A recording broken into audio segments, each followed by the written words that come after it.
So, welcome to my video. Um, I just decided, yesterday I would just start talking about what was on my mind and post it. And I don't really care what happens. If you want to subscribe to what I'm saying, you can do that. Or you can just be a passive listener and stop in whenever you want some sort of insight, or if you find what I say to be valuable.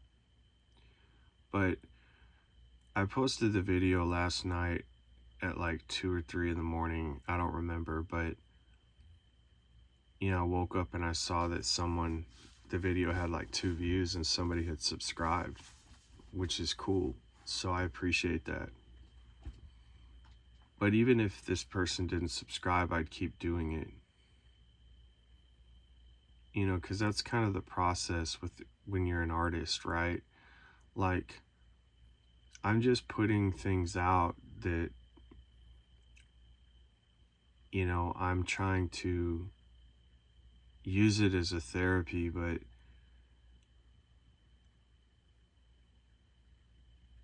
it can also be something that is helpful to others,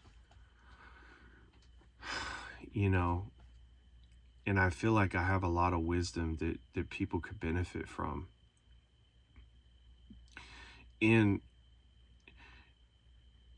you know, there are a lot of people on the internet that are trying to help other people. And some of their motives are good. Some of them are motivated by financial gain or whatever. And none of it is wrong per se. People can subscribe to what I have to say, but it's not really going to stop my process, right? Because as I mentioned, like, when you're an artist, people really look at it the wrong way. When you look on the internet, all you see is how can I monetize my art? How can I make money off of my art? How can I make a living from being a musician? But people are really missing the point. It's not wrong to have that desire. But a lot of times people put the cart before the horse, and they don't understand that, for one, like I talked about in my other video, you could potentially be an artist and nothing ever will come of it financially, no matter how good you are. And there are examples of this in history. I believe Mozart is one of them, who died in obscurity. I don't know if that's the right one, but, penniless. No money to his name. And there are also lots of artists who make lots of money and then they go broke, and then they lose their relevance and they can never regain that footing, and they also die. Some of them die and are memorialized or whatever, but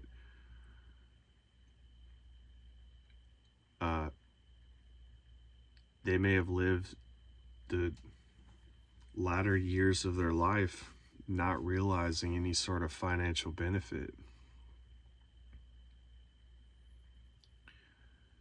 So why do we create art? I mean, people do it for a lot of reasons, but I believe the correct way to look at it is, art is a thing that people look at a painting, for example, and they don't, or read a Stephen King novel, and they don't understand how this person could be so morbid. Or look at artists like Marilyn Manson, and why would he be so absurd, and cross-dress and all this other kind of stuff, and be weird and whatever. And then like when I was growing up, people tried to blame the Columbine school shooting on Marilyn Manson, said it was his fault or whatever, associate him with that. And he didn't have anything to do with that. Actually, the band, the group that the shooters were listening to in their Walkman or whatever, their disc player, from what I understand, was a band called KMFDM, which is like an industrial techno rock band or whatever. I believe their music was on the Mortal Kombat soundtrack, that movie that came out in the 90s.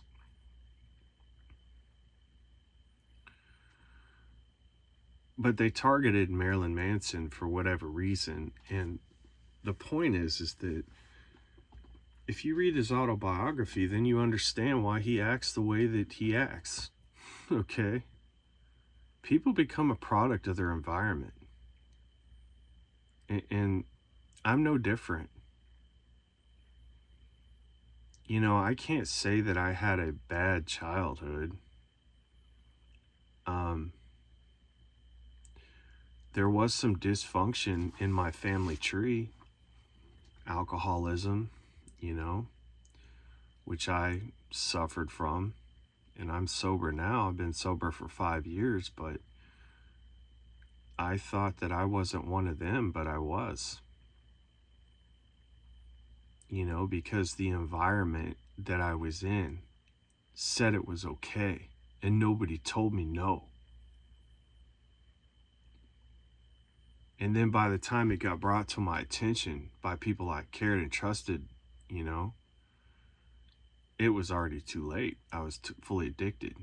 Now, I did get help, and that solved that problem, but that was a long journey as well, which I'll go into in other videos later.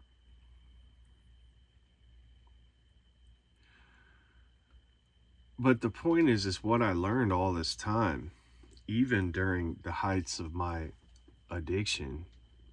Now, I've only ever been addicted to cigarettes and alcohol. I never did hard drugs. I'm not going to say I wouldn't have wanted to try them. I just didn't. And I think one of the reasons why is because I knew that I'd probably like it. And the point is I've written a lot of music about these experiences, and I've only ever written like one song while I was under the influence. Everything else was writing sober or without having had drank anything about the times that I was intoxicated. And this was my way of coping. And it was sort of like a self healing mechanism that I discovered over time. That even though I was going through these issues and struggling with addiction and things like that, I still knew that I learned that something that would assist in the mental anguish that ran in conjunction with this addiction was creating art. And I created a lot of great art. Matter of fact, when I got sober, I really didn't start writing again until almost recently, in the last 6 months or longer. And I don't know why that is. I think I ran out of things to say, or maybe I was too, like, I haven't written in my journal in years now. And I used to write every single day, 4 years. Not 4 years, 4 years, over a decade. I wrote in a physical longhand journal. And what that does when you write in a longhand journal, it makes you a good songwriter because it forces you to boil down complex thoughts into very tangible, easy to digest narratives that can be synced or uh, composed with musical accompaniment. And it's like a vessel that other people can experience those thoughts with.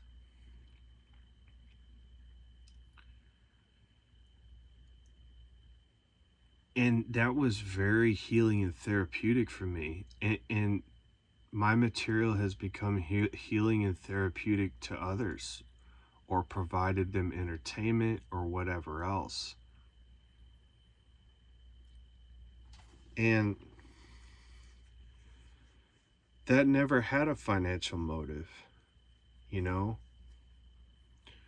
There's a million different directions I could go in music, but and I do go in a million directions because I'm an artist. That's what you're supposed to do. You're supposed to get your thought out by all means necessary. Okay? So I've created not just music, but I've also created visual art. And that has also helped me. And I remember I made this this mirror broke one time and I made a piece of art out of it. And I think I put it on OfferUp or something, and some guy, I think I was trying to sell it for $60. And he's like, I'll give you 40 for it. And either I sent him a high resolution picture of it, or maybe he saw it in person and then he's like, oh, I don't really want it anymore. Okay, that's fine. Like, or he tried to haggle me on it or something. I don't remember what happened, but he didn't end up buying it. He said that, oh, it wasn't what I expected. Like, okay.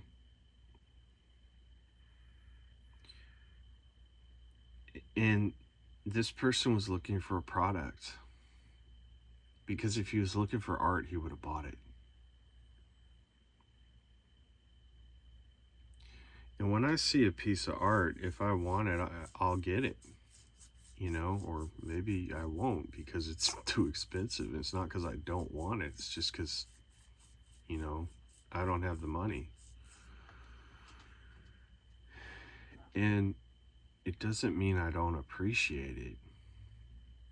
But I think this individual wanted me to be something, or it to be something that it wasn't. You know, this wasn't something that you find in Bed Bath & Beyond or Walmart.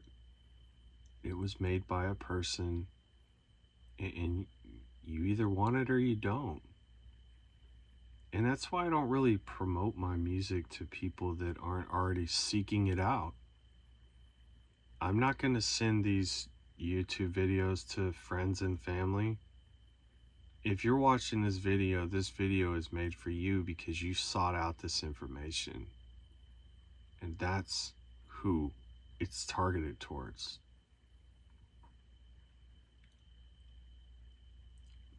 And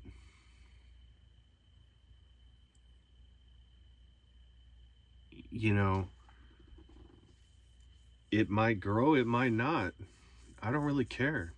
Like, if you don't want to listen to something that's deep, or learn lessons from somebody who's been there, then you don't have to listen. You can go look at YouTubers who teach you 10 ways to make money in whatever year it is now, you know? And see, that's a joke, right? Because I'm not saying you shouldn't put effort into your content. If you want to do that, you can, and I may do that at some point, but there's also YouTubers that sit in front of their cell phone like me, who have hundreds of thousands of subscribers, and the reason they do is because what they're saying is real. Okay? And that's what our world really lacks right now, is people being real with one another, being real about who they are and why they're even here. I may go into all kinds of topics, but I don't need to tell you my credentials for what I'm saying to resonate with you. And, it's kind of wild because when I travel the world, I meet all my soulmates, both male and female. I'm not talking about from a significant other standpoint. I'm talking about people who resonate on the same level, you know?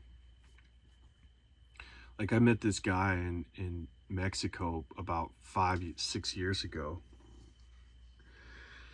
And we started talking, and we literally were we were staying in a hostel. And sometimes I stay at those, sometimes I don't. But he was staying in the same room as me. It had a bunch of bunk beds or whatever. And we talked for like 5 hours. And he even said, "Do you mind if I record this conversation?" And the reason he said that is because I was dropping wisdom that he wanted to remember or hear or come back to. And, we haven't talked in a long time, but every now and again we'll send, voice messages back and forth. And I know he's on his own path, so I'm not going to try to interrupt that. If he wants to talk, we can talk. Or if I want to talk, I can message him. And it may take him a while to get back to me, but he's not ignoring me.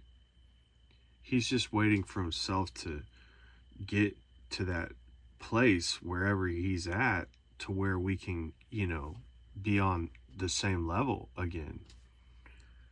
Because maybe he evolved past me. I don't know.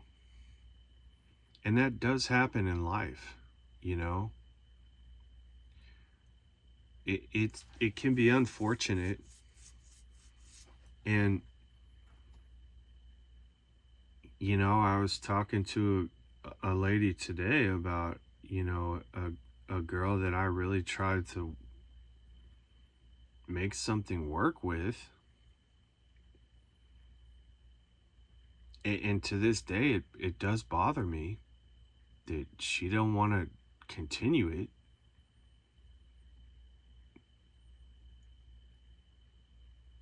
But you have to let go at some point. And I haven't fully let go, but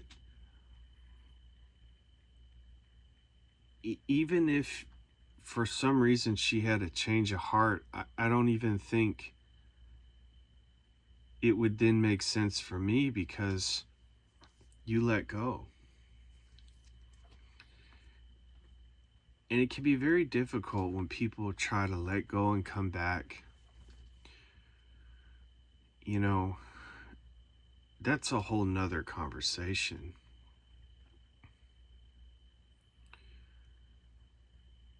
But you just have to keep moving, okay? And whatever's gonna be is gonna be. You may resonate with some people, you may not resonate with them. And, if you're lucky like I am, you might have close family members that will love you regardless. But I know that for me, I'm not always going to have that. Maybe not. And so you have to be comfortable with yourself, because that's the only person that you're going to be able to count on. Because people will disappoint you. It's practically a full-time job for them. Okay? And I have a million stories on that. And I'm sure that I have disappointed other people without a doubt. You know, like the guy who didn't buy the art. He was disappointed. And, you know, you will find this in your artistic career. You're going to be disappointed. Matter of fact, I always say that, you know, kind of as a joke, that when you become an artist, you commit yourself to a lifetime of rejection. And that's absolutely true. You know, and if you're a salesperson, you know what I'm talking about. And I've done sales, I've been in sales, I am a salesperson, but I don't like to sell. I don't like the whole process. I My whole family, I come from a long line of salesmen, good ones, great ones. And the problem is that, well, one, I don't know. I, you know, like my grandfather was a salesman, and I never really got to talk to him about that before he died. Like, how did he truly feel about it? But I have talked to my dad about it, and he's a great salesman. And, you know, what he articulated to me is not necessarily that he likes the work. He said he likes to help people. And I like to be helpful as well. But as it's said, I'm not going to set myself on fire to keep you warm.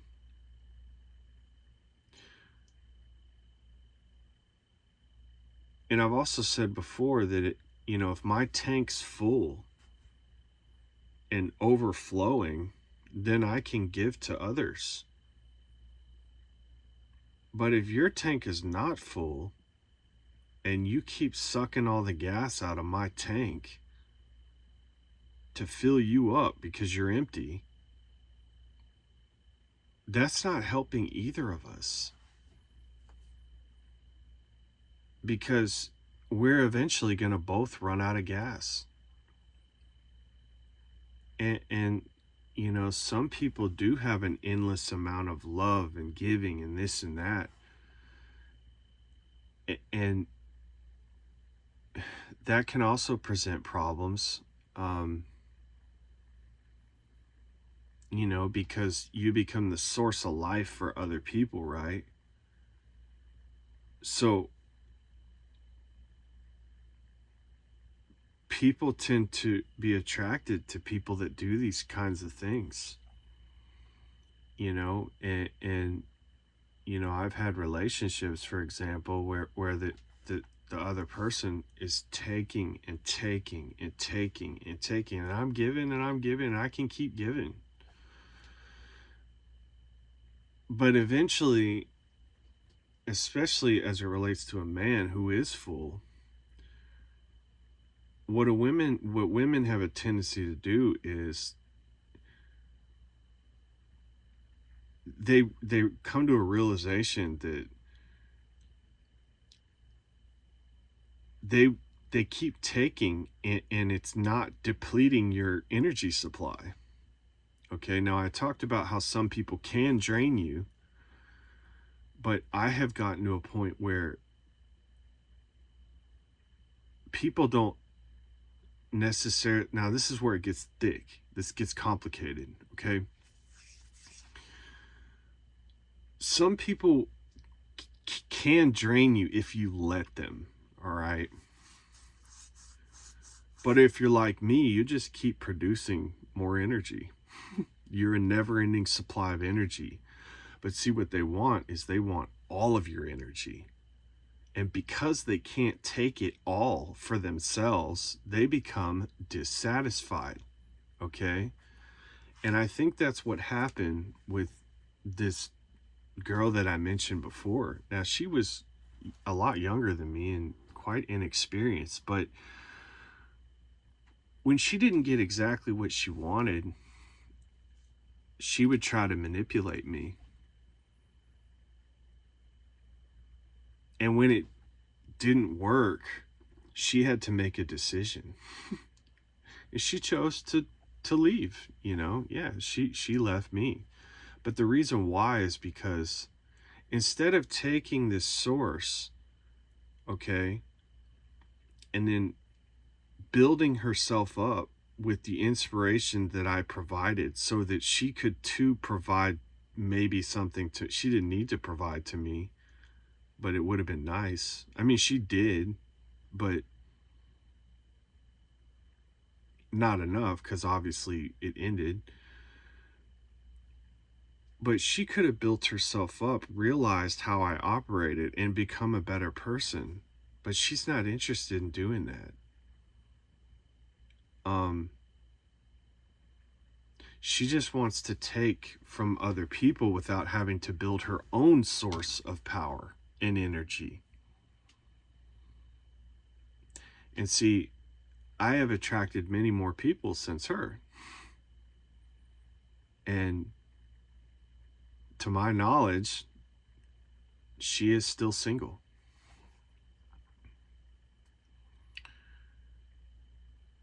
Now, I won't walk around and say that I'm happily single. You know, what I'll say is that I protect my peace.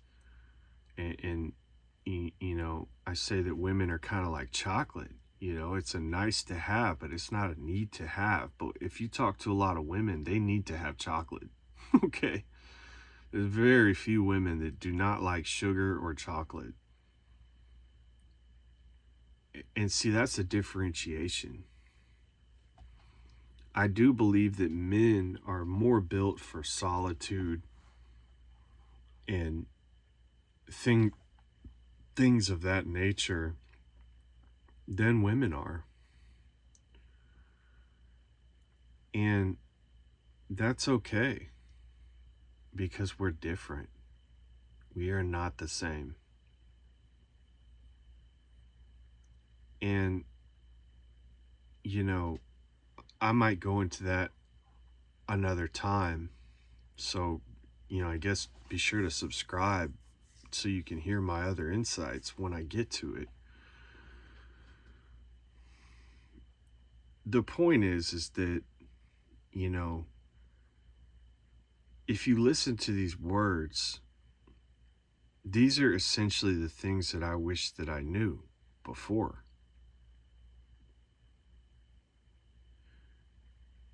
And people usually, some people never learn, but I think it's inherently human to try to get better every day. And that's what the artistic process is. And the more you commit to a process, the more outcomes it could potentially produce. You know, like I talk about, if you want to be a doctor or a lawyer, if you commit to that process, there's a high chance that you could be successful in those fields, or an airline pilot. And, you know, realize a financial benefit. But there are a lot of people in those fields who just did it for the finances and they're not happy or fulfilled.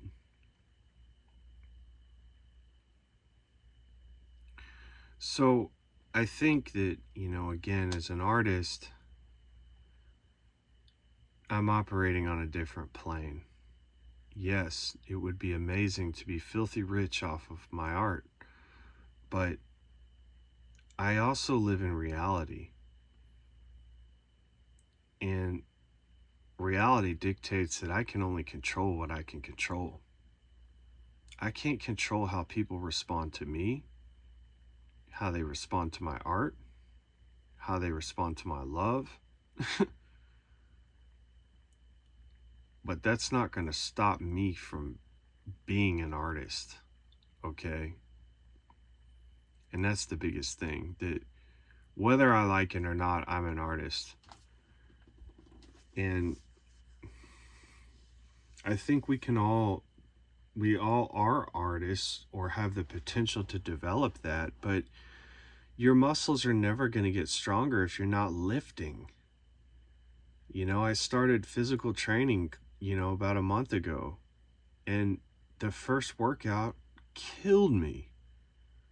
My shoulders, my arms, my back, I was in pain. And it's because I have not used those muscles. It's simple as that. And I am still get kind of sore from other, as we progress, but that was the hardest step. The first step is the hardest. And there was a book called Your First Billion is the Hardest by T. Boone Pickens. He was an oil tycoon in Texas. And I met him one time. Matter of fact, I don't think I really remember meeting him, but my mom reminded me that I had met him. The point is, I read his book, and that's what he articulates, but once you figure out how to do it, you know what motions to go through. So if you're a songwriter and you're constantly writing songs, that's why with the whole advent of all this AI shit that's going on, all these artists are getting butthurt over it. They're not looking at it from the proper perspective. And that's a whole separate issue. The point is that when you're a beast like me and you discover these new tools, it only makes you better. But it only does that because I've already committed to a process. Am I going to try to hammer a nail with my fist, or am I going to use a hammer to do it? I'm going to use a hammer, right? That's what AI is. It's a hammer. That nail is not going to go into the board unless you direct it there. That's what people get. They get it so twisted. AI does not make you smart. Okay? It's not going to give you a good answer if you don't ask a good question.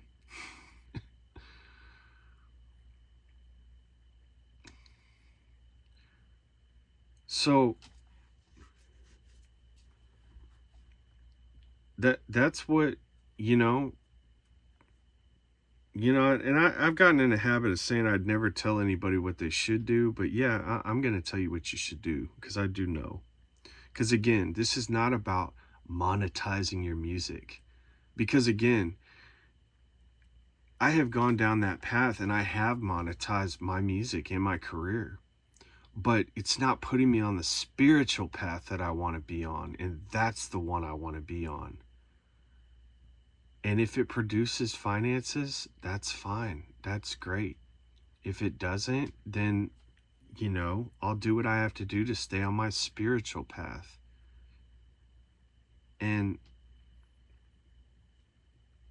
that's really the essence of it. And I don't really care about legacy either. I don't care if I have kids. Like Mike Tyson says, I don't care. Like, we're going to die and that's it. Nobody's going to remember me in 100 years. Now, I don't believe that to be true about him. I think people will remember him in 100 years. But there is some validity to that statement and that philosophy. And that's what we're looking at here.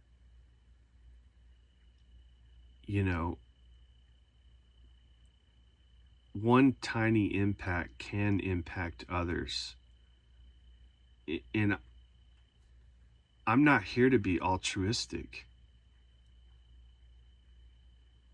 I'm not here to be Mr. Nice Guy or whatever, I think making these videos helps me with my own artistic process. But again, there's no harm in sharing it, because I'm making it anyways. And yeah, if you want to become a fan of my mindset and philosophy, that would be great. And maybe I'll monetize it. you know, you have all these people creating courses on this and this and that and making money. Like, where's the course on how to become to get as deep into your art as you possibly can to make yourself satisfied with who you are? We are all unique. And every day we're being sold on the fantasy that we should be like everybody else. I'm not the best looking. I know that, but I don't have to be. That's the thing. I talked in the last video about selling to the wrong audience.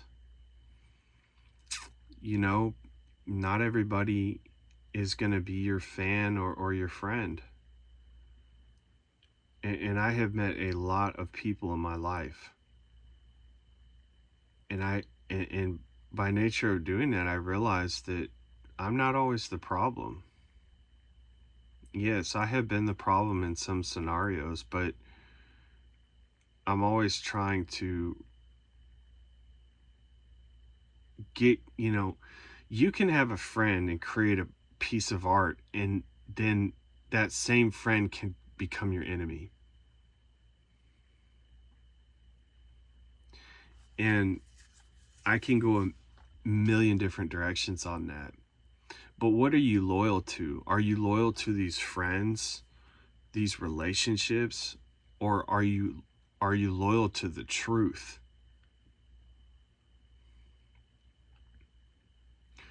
There's lots of things that I've said in my songs and in my art that if people dig deep enough, they will know the full story. But I know people aren't going to do that. So,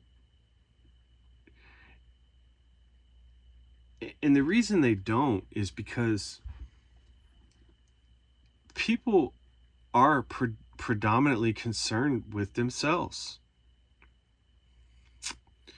So they may skip over all of the messages that they're not interested in, despite the fact that they may be messages that they need to hear. Right? This is why the algorithm serves you all this content, and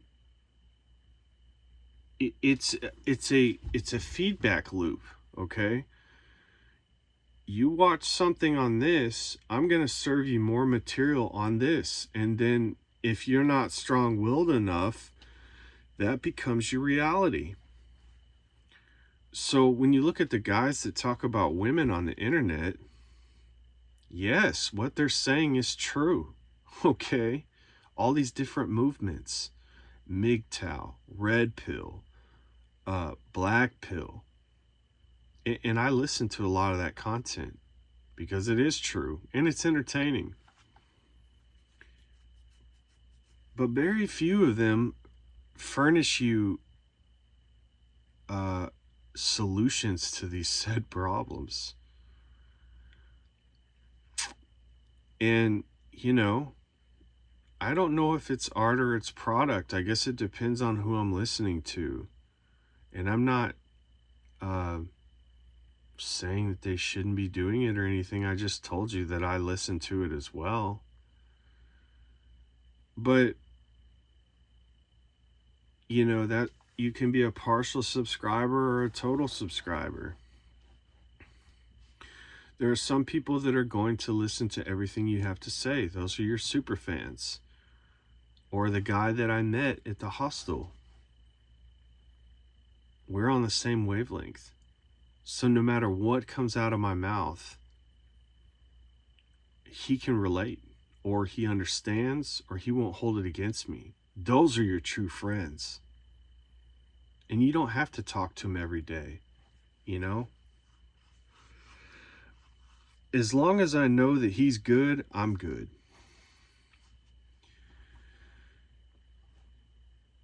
And if he disappears, I'm good too, because I got to meet that person and know that there are people out there that think deeply and go deep, super deep.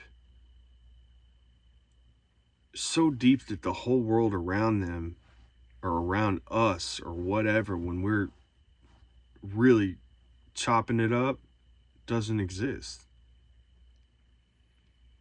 And I've met women like this too. And there are some women that I've met like that we haven't had any sort of relationship at all. You know, intimate relationship or whatever. But we were still on the same wavelength. Now, typically, when you have those kind of relationships, the potential for something developing is definitely there. But again, they too may change. And you can't, they may change because of their own reasons. They may change because they eventually, something doesn't sync up with you and them. But this is the nature of human relationships. You know, people only deal with things that are in their life, you know, to facilitate whatever it is that they're doing or they need, and then they may no longer need it. You know, when you are trying on clothes,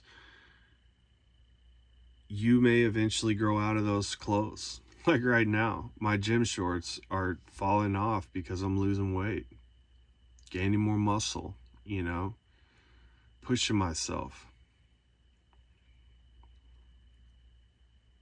Getting a teacher because I know I don't know.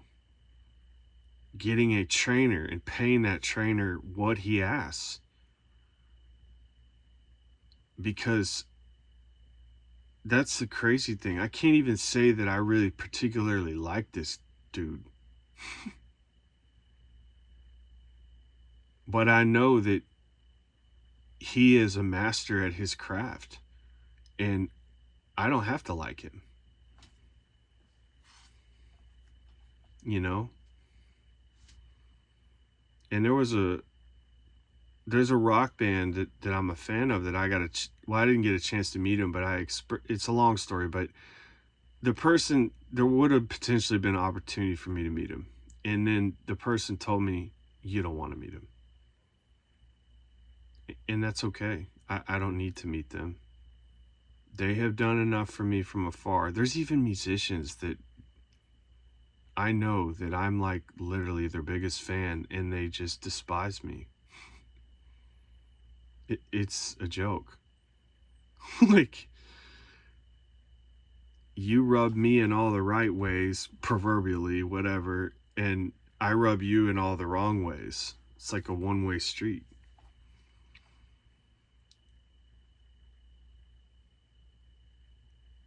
And even one of these relationships I was in, I guess I mentioned earlier,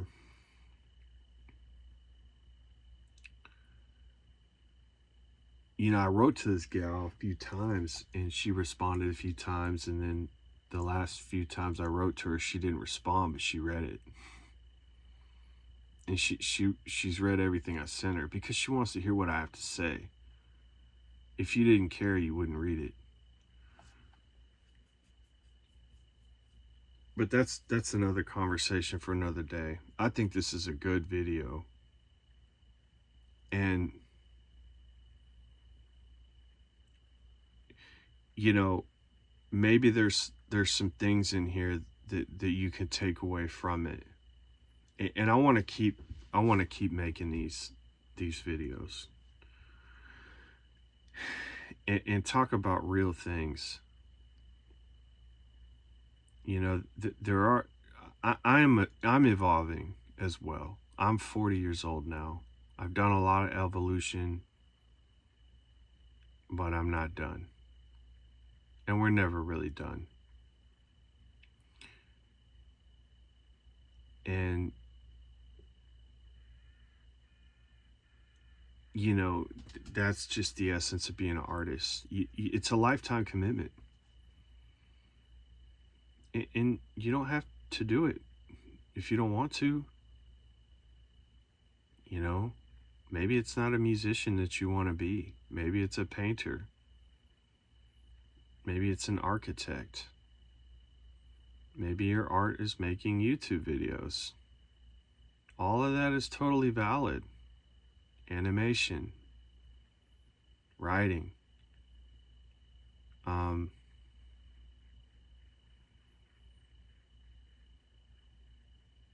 And I never had the aspiration to be an artist or a musician at all. I never saw that for myself. That's just the way the cards fell. And I'm not even going to say I'm glad they fell that way, because I think the story is still writing itself. And actually, that's what gets me up. Actually, it's hard to get up, but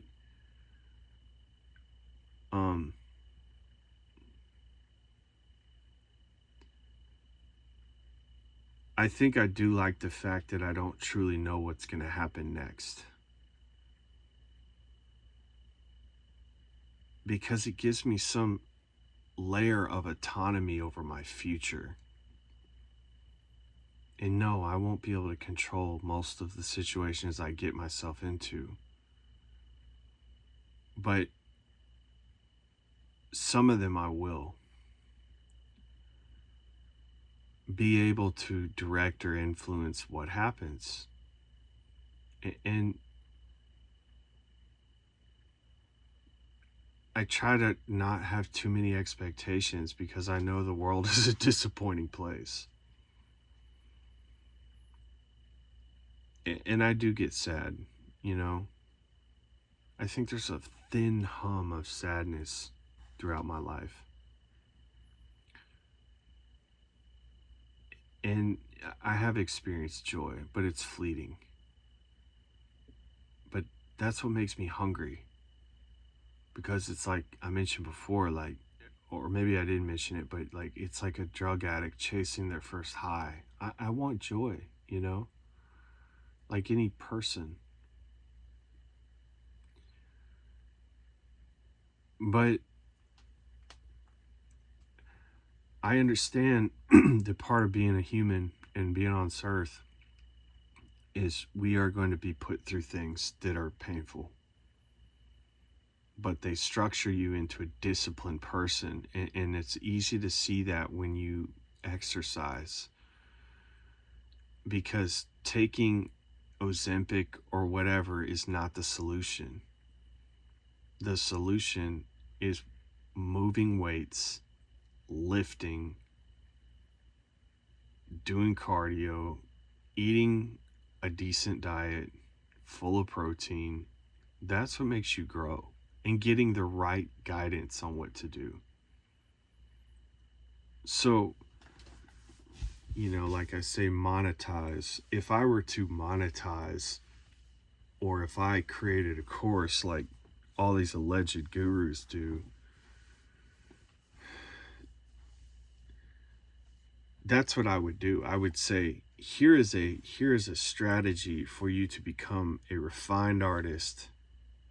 Because at the very least, you know, yes, I can also show you ways to monetize it, but I can't do the lifting for you. And I can't do that for an artist on a spiritual plane either. You can't force these things. Some people learn in different ways, you know? And I think I'm going to leave it at that for right now. I really feel like I'm just starting to get cooked up right now. And, you know, maybe I will continue to make long ass videos. Well, you know what? Why not? Okay, so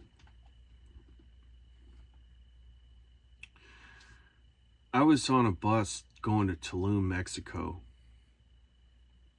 Of the many times I'd been there. And at one time, taking that journey down to Mexico was something new for me. It did force me to lift that proverbial weight to get better. But once I became experienced, I could show others the way. A leader knows the way, goes the way, and shows the way. used to have a poster on my wall that said that. And I actually left it in an apartment that I moved out of, and I got my neighbor to pull it off the wall, and I was going to go pick it up at his house, but I lost touch with him, and for whatever reason, we never reconnected. So he's looking at that poster every day. Hopefully it'll help him. The point is, I was on this bus, and I had already gone through all these experiences, and I know how to navigate the country of Mexico. You can drop me in any place in Mexico, and I will find my way, because I know how to do it. And there was a girl that got on the bus that looked a little confused, because the bus was full of people, and she was very attractive. But see, what happens is she was taken out of her environment and put into my environment, the world that I live in, and that all these other people live in Mexico. And she didn't know what to do. So what does she do? What most women do, and they go to the strongest person to seek protection. I don't make those rules up. It's genetics. So in that environment, this girl that would probably not pay attention to me in America, she started chatting me up. And, I let her know she was in the right place to get where she's trying to go. And long story short, this girl was from Los Angeles, California. She was way out of place. I mean, I know a lot of people from California go to Mexico, and Tulum especially, but she had never been there before, so she was out of her element. And she was magnetized to me because I knew the way. That's not an accident. That's experience. That's the heavy lifting. That's what I'm talking about right now. Not many people can talk for 52 minutes and 33 seconds and still have gas in the tank about anything. Okay? So this gal was seeking provisioning because I was the strongest person in the tribe. She didn't want to talk to a Mexican because she doesn't speak Spanish. So she's at a deficit of skill. And she potentially saw them as threats. If you're some white girl from LA, are you going to talk to any Mexican dude? Could be nicely dressed, could be a worker, or no. Because you're not familiar with those individuals. Now, I can talk to those people and just about anybody and find a common ground, regardless of where I'm at. I always figure it out. Like when I went to the Czech Republic, I got lost. I asked some chicks how to get back to the train station. They didn't even speak English. And they helped me. So, and that's also what a leader does. They seek out information, So the point is that she wasn't even necessarily seeking out information. Yes, she asked me a question, but what she was seeking out was somebody that knew what to do, that would take her under their wing. And when we finally got to Tulum, an hour later, we talked the whole time. We ended up, I think we grabbed a drink at the bar or whatever, and we did hang out a couple times. And something could have developed out of that. And I think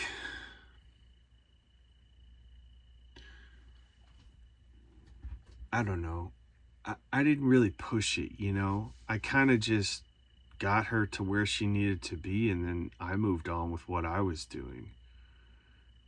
If she wanted to come to me, that's fine. But there are other people that, you know, I don't have to chase after or whatever. So, but she did. We met up a few times for drinks, and I think by that time she was getting familiar, you know. And then she's seeking out people who are of her similar tribe, which are probably people from LA or whatever. So she's falling back into her comfort zone and her element because she now feels safe amongst another tribe, and that's fine. She doesn't have to come to my tribe, you know? Tribes can peacefully coexist, you know? A, a politician, I don't remember who it was that said this. I think he said, trade with all, allied with none. Now, I'm not saying you shouldn't ally, but that's a philosophy. So, you know, I don't have to be your friend or your ally. I can trade with you or get you where you need to go so you can move on in your life. Because just because we have a conversation or we share a particular memory or moment doesn't mean it has to last forever.